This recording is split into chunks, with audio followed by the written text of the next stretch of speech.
सारण है। आज हम गुप्त वंश के बारे में पढ़ने जा रहे हैं। गुप्त वंश 240 से 550 बीसी तक है। गुप्त साम्राज्य पहले आया था श्रीगुप्त, फिर चंद्रगुप्त प्रथम, फिर समुद्रगुप्त, फिर चंद्रगुप्त द्वितीय, फिर कुमारगुप्त, फिर स्कंदगुप्त।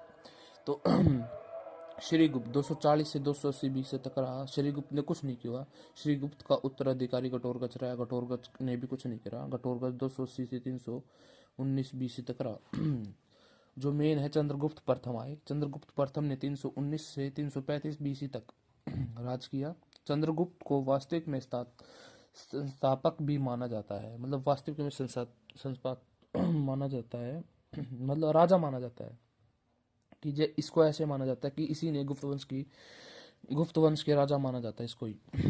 इनका विवाह लिच्छवी की राजकुमारी कुमार देवी से हुआ। लिच्छवी की राजकुमारी कुमार देवी से हुआ इसका विवाह। चंद्रगुप्त ने चांदी की मुद्रा चलाई, जिसका चांदी की मुद्रा का इसने नाम रखा रजत चलवाई। ठीक है, तो माध्यम। अब आ गया समुद्रगुप्त। समुद्रगुप्त को कवि व संगीत भी प्रिय कहा जाता है। समुद्रगुप्त को कवि वह संगीत प्रिय भी कहा जाता है। संगीत पसंद थे भाई इसको, समुद्रगुप्त को।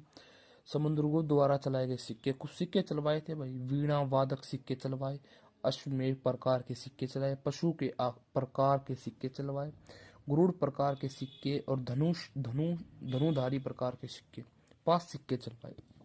ये 5 सिक्के याद रखना, 5 सिक्के। ठीक है, 5 सिक्के चलवाए इसने, 5 सिक्के याद रखना।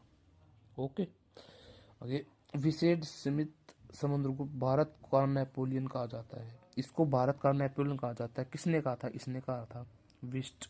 भारत का नेपोलियन किसे कहा जाता है? ऐसे प्रश्न पूछ लेता है एसएससी में। भारत का नेपोलियन समुद्रगुप्त को कहा जाता है। समुद्रगुप्त ने अपने जीते हुए प्रदेशों को 5 वर्गों में बांटा था। 5 वर्गों में बांटा था। समुद्रगुप्त ने महान भिक्षु वसुबंधु को शरण दिया। एक महान भिक्षु थे, उसको शरण दे दिया भाई, उसका नाम था वसुबंधु।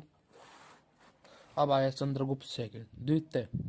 उसके बाद भाई, इसके बाद आया था समुद्रगुप्त के बाद रामगुप्त। रामगुप्त ने कुछ नहीं किया। ठीक है, उसके बाद चंद्रगुप्त द्वितीय आया 380 से 400